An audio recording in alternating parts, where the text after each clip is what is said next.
The NEWS score, the National Early Warning Score, a stratification tool that allows early detection of acute unwellness in any patient.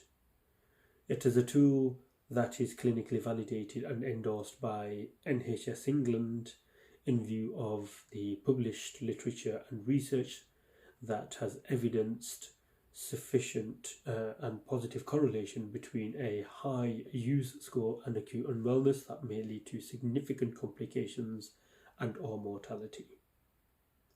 There are 6 parameters to the NEWS score to be able to calculate the score. The score varies from 0 upwards, and the higher the score, the more unwell the patient is. A score of 0 means that the patient is deemed physiologically well. The 6 parameters I'm now going to explain, followed by how we may manage the patient based on these scores. So to begin with, we'll assess the patient's alertness. Historically, this used to be measured as the AVPU scale, AVPU, and this stands for alert, V for voice, P for pain, and U for unresponsiveness.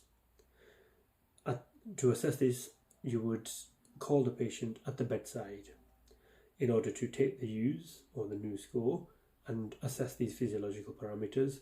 You must introduce yourself and confirm the patient identity. In doing so, you can assess for alertness. The newer version of AVPU includes confusion. So after you assess alertness, you may check to see if the patient is confused. Confusion would score. Then you would assess, of course, if the patient is responding to voice. If they are not responding to voice, you would then stimulate the patient with some nociception, some pain perception. What you may do is squeeze the trapezius muscle or give them a good sternal rub. You want to make sure that the patient is in fact genuinely unconscious or otherwise non-responsive, rather than them being in a deep sleep and you escalating this for further review as an emergency matter, as an urgent matter. If they are not responding to you, then the patient is of course unresponsive, and you need to escalate without delay. So ACVPU. Once let's say the patient is alert, we will move on to the next parameter of heart rate. So here we will check the pulse. We'll assess the pulse, and we want to ensure that the pulse is now, for the average healthy adult, 72 beats per minute. The range is between 60 and 100. If the heart rate or pulse is less than 60, we term this as bradycardia. If the pulse rate is in excess of 100, we term this tachycardia. The brady referring to slow, tachy referring to high, cardia referring to the heart rate. Moving on from the heart rate, we will then assess the patient's respiratory rate. In terms of the respiratory rate, the average respiratory rate for the average adult healthy being is 14 breaths per minute at rest. That's 14. The range is 12 to 20. If the patient's respiratory rate is less than 12, they are deemed bradypnea, and if it is higher than 20, it is tachypnea. If they are not breathing at all, this is apnea, the absence of breathing. The term pnoea, pnea, comes from the centers in the brainstem known as the apneustic center, which control breathing. In terms of the respiratory rate, it is also worth noting whether the patient is using accessory breathing muscles or not, and we will cover this in the respiratory examination. And the rate of the breathing we've already done, and the depth of the breathing. Does it look like the patient is struggling, or are they absolutely fine and comfortable? Moving on from the respiratory rate, we will then assess the patient's oxygen saturation. This tells us how much of the hemoglobin in the red blood cells is carrying oxygen around the body. To do this, we will place a pulse oximeter on the patient's finger. We will allow them to rest and allow for the pulse oximeter to take a reading. Now, the normal oxygen saturation levels are for the average healthy adult between 94 to 98%. Most adults will saturate at 98%. Some adults will go up to 100%.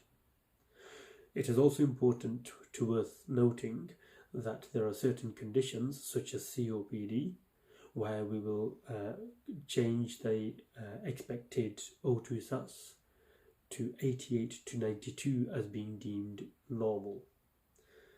This is only in the situation where patients are chronic retainers.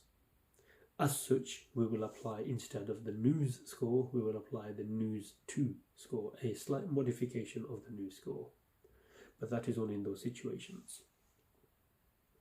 Moving on from that, we need to also appreciate that when we are checking the pulse oximetry, we need to be mindful if the patient has got some nail polish on, or if they are hypothermic, if they are undergoing a seizure, or they have a primary tremor.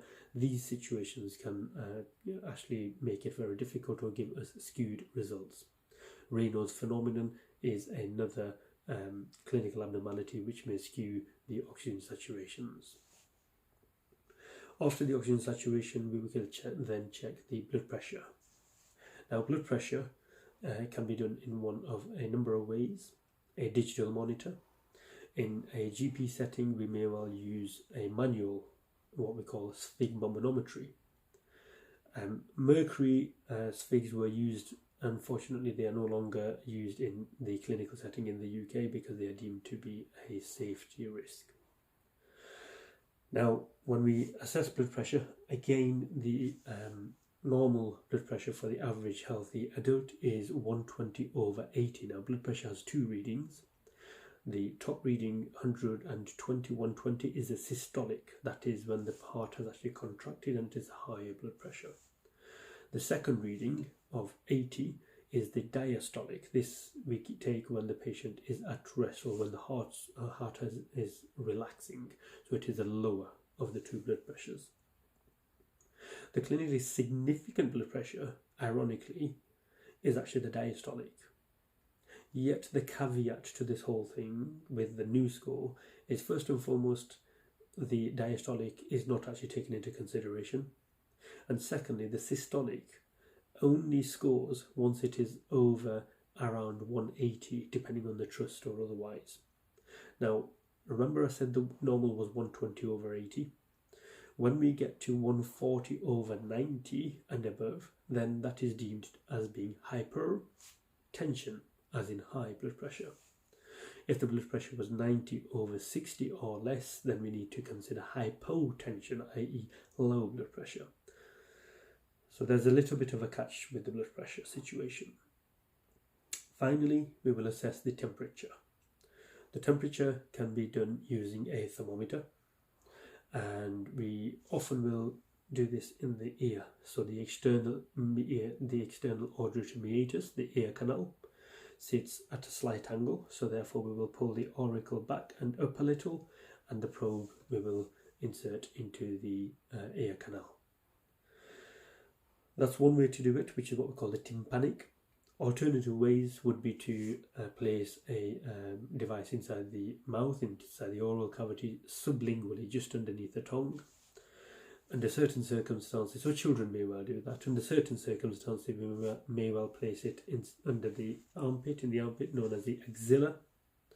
And in extreme circumstances, we may well place it in the rectum. Now remember, taking the temperature from the back passage through the rectum will always give us a reading of approximately 0.5 degrees higher than it should.